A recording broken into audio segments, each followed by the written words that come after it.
E aí galera, Todd na área, tudo bem com vocês? Sejam muito bem-vindos para mais um vídeo nesse canal. E eu queria te lembrar que ontem saiu o pacotão de reforços lá do Manchester United. O vídeo tá muito bom, vai lá conferir, beleza? Nesse daqui vou te contar muita coisa interessante e para começar, bora falar sobre Lionel Messi. O pai do jogador tá de saco cheio dos rumores que tem saído sobre seu filho nos últimos dias. E ontem ele desmentiu através das redes sociais 3 histórias que têm circulado na Espanha e também na França. A primeira é de que Messi teria deixado o treino da última terça-feira por conta de uma discussão com Christophe Galtier. A segunda é sobre o Paris Saint-Germain não estar querendo aceitar as condições para Messi renovar o seu contrato. E a terceira é sobre o argentino ter pedido 600 milhões de euros ao Al Hilal de salário. Jorge Messi postou o seguinte nos seus stories: até quando vão seguir mentindo? Aonde estão as provas? É tudo falso. Em relação ao treino, o jornal L'Equipe falou que Messi abandonou as atividades por conta de dores musculares e com a aprovação do técnico Galtier. Essa pelo menos foi a versão oficial que o Paris Saint-Germain divulgou em relação ao caso, mas a imprensa garante que existem sim outras versões. Fabrício Romano também deu novidades em relação à renovação de Messi com o Paris Saint-Germain. Ele falou que não tem nada a ver essa história de que o Messi tá pedindo mais dinheiro, muito mais grana pra renovar, tá? A única coisa que realmente ele tá ainda meio que na dúvida, né, é sobre o projeto esportivo. Ele quer que o clube lhe apresente um bom projeto pra mostrar que realmente vai brigar pelos títulos europeus nessas próximas temporadas. E ele também tá de olho pra ver o que vai acontecer com outros jogadores lá do Paris Saint-Germain, né? Será que Sérgio Ramos vai renovar? Será que Neymar vai embora? O que vai acontecer com o Mbappé? Ele quer que o PSG tenha um time forte para essa próxima temporada. Por isso que o Messi ainda está um pouco na dúvida se renova ou não o contrato com o Paris Saint-Germain. Por enquanto não tem nenhuma novidade, não tem nenhum avanço, tá? A negociação segue estagnada. Nesse vídeo vou te contar muito mais coisa interessante, então sem mais enrolações, solta a intro!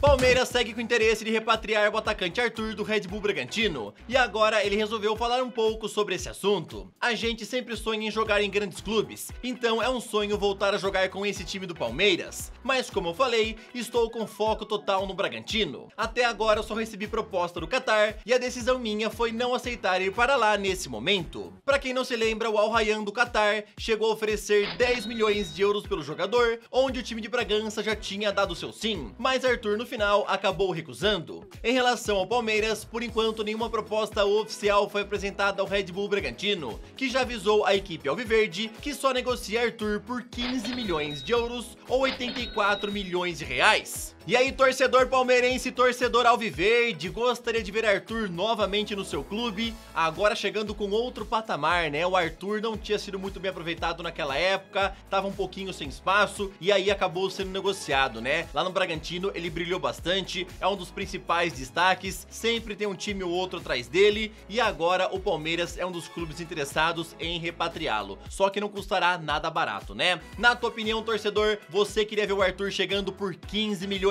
de euros? Comenta aí! Internacional quer a contratação do volante Diego Pituca do Kashima Antlers. Esse interesse foi revelado inicialmente pelo portal Vozes do Gigante. Inclusive, o Colorado já apresentou uma proposta de compra em definitiva no valor de 10 milhões de reais. E agora aguarda uma resposta do time japonês. O portal All Sport revelou que Pituca tem a prioridade de jogar no Santos quando voltar para o Brasil, porém cogita defender o Internacional caso o Kashima tope vendê-lo. O portal Gol informou que Vasco e Bahia estão atrás de Eduardo Sacha, que inclusive já fizeram sondagens para saber os valores desejados pelo jogador. Por enquanto, o Atlético Mineiro, clube com o qual o atacante tem contrato até 2024, ainda não foi procurado, ou seja, nenhuma proposta oficial foi feita. O Bahia busca um atacante para ser titular, já o Vasco quer um nome para ser reserva de Pedro Raul. Atlético Mineiro não se opõe a uma negociação, já que Sacha mal está sendo utilizado pelo técnico Eduardo Cudê. Lucas Leiva ontem anunciou a sua aposentadoria como jogador de futebol, lembrando que ele já estava afastado dos gramados desde o final do ano passado por conta de uma alteração cardíaca. Ontem em coletiva ele falou o seguinte: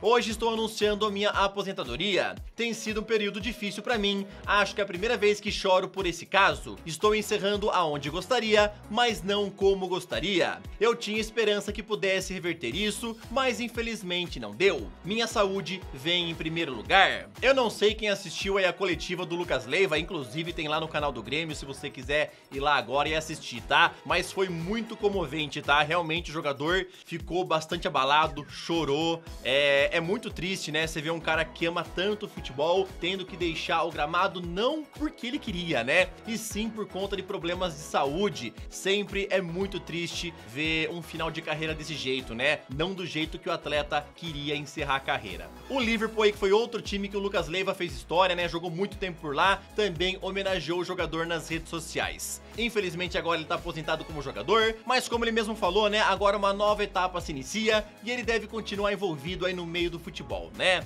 Ontem, Luiz de la Fuente realizou sua primeira convocatória pela Espanha e já fez uma limpa em relação aos convocados para a última Copa do Catar. Ao total, foram 15 nomes diferentes que não apareceram na convocatória, e alguns dos nomes que não apareceram são esses: Unai Simon, Azpilicueta, Koke, Carlos Soler, Ansu Fati, Busquets, Asensio, Ferran Torres e Pablo Sarabia. Fora eles também, quem não apareceu é Sérgio Ramos, que foi aposentado pelo próprio técnico alguns dias atrás. De la Fuente na coletiva justificou a ausência desses nomes ao falar o seguinte: eu confio nos jogadores que chamei, estou no meu direito de chamar quem está merecendo mais na minha visão. O técnico também explicou por que votou em Julian Álvares no prêmio The Best. Eu gosto de Julian Álvares, ele é campeão mundial e por isso votei nele como o melhor do mundo. Messi é o maior, é claro, mas eu queria votar em Julian. Outro que também não apareceu na convocatória é o goleiro De Gea, que vem jogando muita bola pelo Manchester United, tá? Ele foi mais um nome aí que não foi lembrado pelo De La Fuente. Lembrando que a Espanha enfrenta no dia 25 a seleção da Noruega e no dia 28 de março a seleção da Escócia pelas eliminatórias da Euro. Ele foi questionado aí também sobre Erling Haaland e falou que o Haaland tem que temer mais a seleção da Espanha do que a seleção tem que temer o atacante norueguês. Sinceramente, na minha opinião, quando eu vejo o De La Fuente nas coletivas, né, ele falando um pouquinho, eu sinto que ele é um pouco soberbo demais. É um cara que sempre quer parecer que é superior em relação aos outros. Pelo menos essa é a visão que eu tenho quando eu vejo o De La Fuente falando, tá? Ele foi questionado também sobre a ausência do Sérgio Ramos e ele justificou, falou: o Sérgio Ramos fez uma carta aí falando que não ia jogar mais, vocês queriam que eu convocasse ele?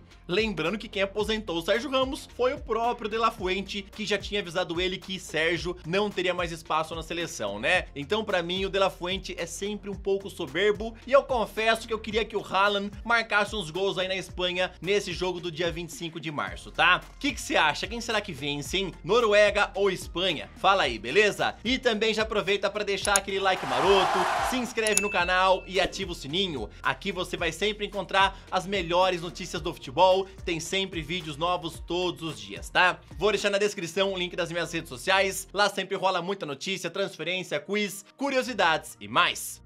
Roberto Martínez também ontem fez sua primeira convocatória por Portugal para os duelos contra Luxemburgo e Liechtenstein pelas eliminatórias da Eurocopa. Muitas pessoas tinham a dúvida se ele iria chamar Cristiano Ronaldo e sim, o craque foi convocado. Inclusive na coletiva Martínez foi questionado sobre o Robozão e ele respondeu assim: Cristiano é um jogador muito empenhado, ele pode trazer experiência e é uma figura muito importante para a nossa seleção. Eu não avalio a idade do jogador e sim como ele joga. Ontem também rolou a convocatória da Alemanha e Hansi Flick chamou 5 jogadores pela primeira vez: Wagnermann do Stuttgart, Berisha do Augsburg, Marius Wolf do Borussia, Felix Nmecha do Wolfsburg e Kevin Schade do Brentford. Além disso, ele também voltou a convocar o goleiro Leno, Henry Kahn, Florian Wirtz e Timo Werner. Alguns nomes bem conhecidos ficaram fora da convocatória, como por exemplo Antonio Rüdiger, Thomas Müller, Marco Reus, Gundogan e Leroy Sané. Chelsea não tem opção de compra por João Félix fixado em contrato e terá que negociar novamente com o Atlético de Madrid para que ele fique em definitivo por lá. O português é um dos reforços que mais tem se destacado na equipe de Graham Potter e os Blues querem comprá-lo na próxima janela. O portal Todo Ficharres informou que o Atlético não se opõe a vendê-lo e deve pedir Marc Cucurella incluído na negociação, já que Simeone pretende reforçar a lateral esquerda. A ideia é receber o jogador e mais uma grana por João Félix. Agora resta saber se o Chelsea está disposto a incluir Cucurella na negociação. E aí, meus amigos, o que vocês acham? Seria interessante aí incluir Cucurella e mais uma grana pelo João Félix? Ou não, tem que ser tudo em dinheiro mesmo e trazer o português? O que a gente sabe é que o Todd Boehly quer sim ficar com o João Félix em definitivo. O jogador também quer continuar na Premier League, principalmente porque não tem uma boa relação com o Simeone, e agora ele já mostrou que tá voltando até a gostar mais do futebol, né? Tá jogando do jeito que realmente ele queria, né? Tá bem mais feliz. Então tudo indica que o Félix deve continuar por lá. A gente sabe que dinheiro não é problema para o Todd Boehly, então incluir Cucurella ou não na negociação, vai direto mesmo de Graham Potter. Se ele achar que o Cucurella tem que vazar também no time, tem que fazer parte da limpa, né? Eu acredito que o Cucurella não deve ir embora, tá? E como eu falei, dinheiro não é problema, os caras devem oferecer aí mais de 100 milhões pra ficar com o João Félix. Na sua opinião, seria interessante essa possível troca? Comenta aí, tá? Tamo junto, valeu, bom final de semana pra todo mundo, falou!